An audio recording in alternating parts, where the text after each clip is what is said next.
Kayang-kaya mo naman talaga sumahod ng 120,000 dito sa Taiwan basta meron kang 4 na holiday at kumpleto ang overtime. Tapos ay sabayan pa ng malaking palitan. JR nga pala, isang OFW dito sa Taiwan. Nitong pumasok nga nung October medyo lumalamig-lamig na yung hangin dito sa Taiwan. At kasabay nga ng paglamig ng hangin yung paglamig din ng bulsa ko.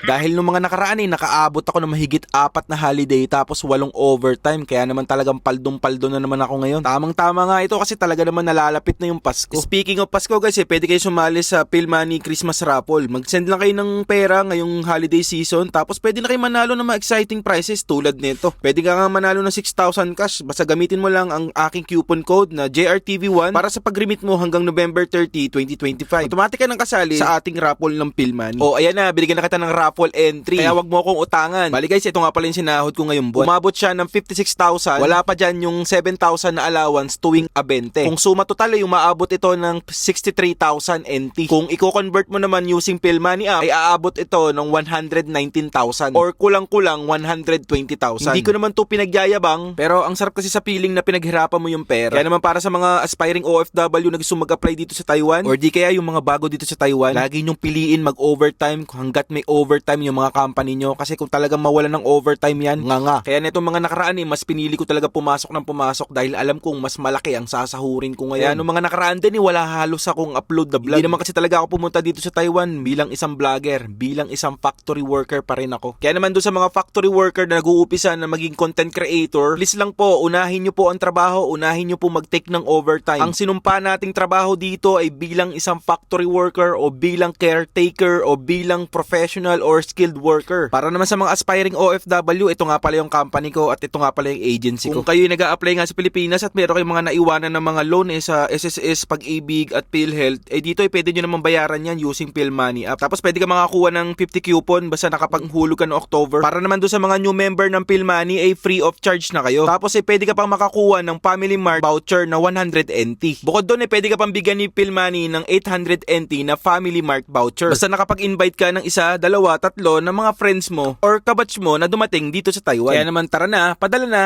gamitin ang code as your raffle entry at manalo na this Christmas season. Hanggang dito na lang muna siguro guys. Love you guys. Peace. Power. Oops, teka lang, baka malimutan ko i-follow mo na rin ako sa Blue App. Thank you.